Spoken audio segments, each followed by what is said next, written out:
नमस्कार, आप देख रहे हैं पुलिस वाला वेब न्यूज और मैं हूं आपके साथ कंचन। 20 मार्च 2020 को प्रदेश में कांग्रेस सरकार अल्पमत में आने के कारण प्रदेश के मुख्यमंत्री कमलनाथ ने अपना इस्तीफा सौंप दिया था,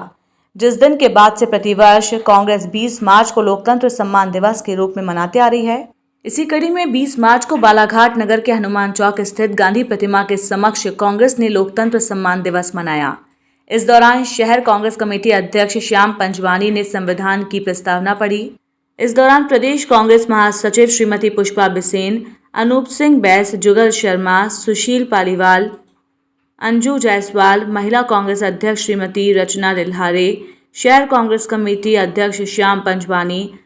अल्लाह रखा, धर्मेंद्र बोपचे, केवल सिंह झारिया, डॉक्टर अमर बिसेन, श्रीनिवास राव, अंशु अवस्थी, दयाल वासनिक, शानू राय, पूजा सोनू मानेश्वर, सौरभ चौहान, पिंटू लिल्हारे, छोटू मस्करे, दीप लिल्हारे सहित अन्य कांग्रेसी मौजूद थे।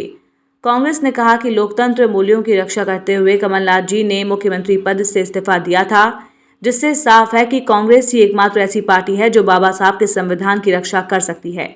प्रदेश में 15 महीने रही कमलनाथ सरकार के काम को जनता पसंद कर रही थी, लेकिन भाजपा ने कांग्रेस के बिकाऊ नेताओं की खरीद फरोख्त कर लोकतंत्र की हत्या करने का काम किया है, जबकि कांग्रेस ने लोकतंत्र को बचाने का काम किया है। सम्मान के लिए आज इस कार्यक्रम का आयोजन किया है, क्योंकि हमारे पूर्व मुख्यमंत्री माननीय कमलनाथ जी ने जिस तरह से लोकतांत्रिक मूल्यों की रक्षा करते हुए,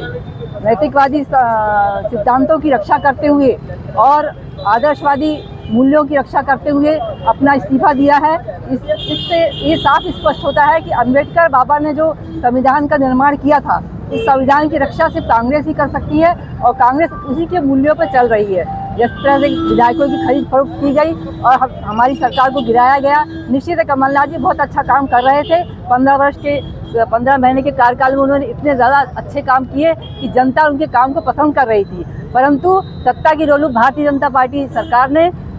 हमारे विधायकों की खरीद फरोख्त की और उन्हें कांग्रेस को सत्ता से बेदखल करने का काम किया। विधायकों की खरीद फरोख्त तो कांग्रेस भी कर सकती थी, लेकिन लोकतंत्र का ये हनन होता और कमलनाथ जी को स्वीकार बिल्कुल भी नहीं था। इसलिए कमलनाथ जी ने लोकतंत्र का सम्मान करते हुए 20 मार्च के दिन उन्होंने इस्तीफा दिया और यह इस्तीफा जो है यह देश को एक संदेश गया है कि लोकतंत्र सिर्फ मध्य प्रदेश के लिए नहीं, सारे देश के लिए सम्मानजनक होना चाहिए, क्योंकि यह लोकतंत्र जो है ये पूरे विश्व में हमारे देश का लोकतंत्र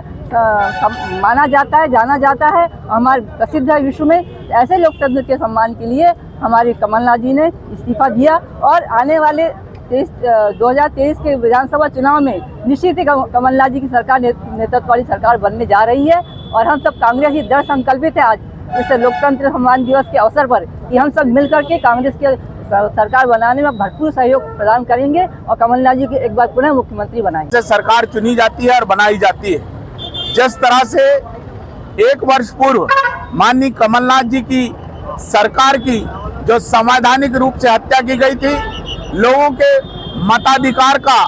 जो असम्मान किया गया था, लोगों ने कांग्रेस की सरकार चुनी थी और भारतीय जनता पार्टी के इसी शिवराज सिंह चौहान ने कांग्रेस के विधायकों खरीद फरोख्त करके जिस तरह से कमलनाथ जी की सरकार गिराकर यह बात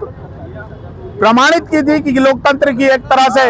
किस तरह हत्या की जाती है। संविधान का उन्होंने माखौल उड़ाया था और संविधान का वही माखौल उड़ाते हुए जिस तरह से भारतीय जनता पार्टी ने लोगों के मतों का अपमान किया था, उसी अपमान को दृष्टिगत रखते हुए आज 1 वर्ष होने पर हम इस बात का पुरजोर विरोध करते हैं कि संविधान की जब हत्या करने का प्रयास भारतीय जनता पार्टी के लोग करेंगे तो कांग्रेस के लोग इसी तरह से सड़कों पर आकर उनका प्रतिकार करेंगे और आम जनता की आवाज को बुलंद करते हुए हमेशा प्रजातंत्र की रक्षा के लिए अपनी आहुति और अपना सर्वस्व निछावर करने तत्पर रहेंगे, तैयार रहेंगे। देखिए, 2018 के विधानसभा चुनाव में लगातार विगत 2003 से 2018 तक शिवराज सिंह की सरकार भारतीय जनता पार्टी की सरकार थी। उसके बाद लोगों ने यह तय किया कि यह भ्रष्ट सरकार को बदलना है और कमलनाथ जी के नेतृत्व में 2018 में कमलनाथ जी की सरकार कांग्रेस की सरकार बनी। सरकार अपना निरंतर काम कर रही थी, संविधान के दायरे में रहकर वो अपना काम कर रही थी, लेकिन जिस प्रकार से आम जनमानस के लिए चाहे वो 100 रुपए में 100 यूनिट बिजली हो, चाहे वो किसानों का कर्जा माफ हो, वर्ग, हर वर्ग के लिए कांग्रेस की सरकार, कमलनाथ जी की सरकार काम कर रही थी। लेकिन भारतीय जनता पार्टी की सरकार, उसके मुखिया शिवराज सिंह चौहान ने संविधान के फरचक्के उड़ाते हुए जो हमारे ही पार्टी, हमारे परिवार के गद्दार थे, उनको खरीद फरोख्त की, विधायकों की खरीद फरोख्त की, और उन्होंने सरकार को अल्पमत में लाकर उन खरीदे हुए विधायकों के साथ उन्होंने सरकार बना ली। यह मौका हमारे पास भी था। कमलनाथ जी चाहते तो इन खरीदे हुए विधायकों को पुनः खरीद कर, क्योंकि बिकने वाला एक बार बिके चाहे 10 बार बिके, वो बिक सकता था। हम उन्हें 25 करोड़ दिए, हम 50 करोड़ देते। पैसा से बिकने वाले लोगों को कोई भी उनका जमीर नहीं होता। उन्होंने अपना जमीर बेचकर सरकार का गठन किया। तो हमारा कहना था कि कमलनाथ जी भी ये कर सकते थे, लेकिन उन्होंने संविधान की जो नैतिक जवाबदारियां हैं उसको निर्वहन किया। संविधान को सर्वोपरि मानते हुए इस पार्टी के नेता ने इस्तीफा दिया और शिवराज सरकार की पुनः सरकार बन गई। तो आज जिस प्रकार से ये भारतीय जनता पार्टी संविधान के परचक्के उड़ा रहे हैं, उसी संविधान को मानते हुए हम लोगों ने हर 20 मार्च 2020 को जिस प्रकार से कमलनाथ जी ने इस्तीफा दिया, उसको लेकर लोगों के जनमानस तक जा रहे हैं कि एक और संविधान को बचाने वाली पार्टी है, संविधान को निर्माण करने वाली पार्टी है, एक तरफ संविधान को फरचक्का उड़ाने वाली पार्टी है। 2023 में पुनः वो चुनाव की घड़ी आने वाली है। तो आप सभी से निवेदन है, मीडिया से भी निवेदन है कि यह अधिक से अधिक लोगों तक जाए कि 2023 में पुनः संविधान को मानने वाली पार्टी के हाथ के निशान को चुनाव में जिताकर पुनः कमलनाथ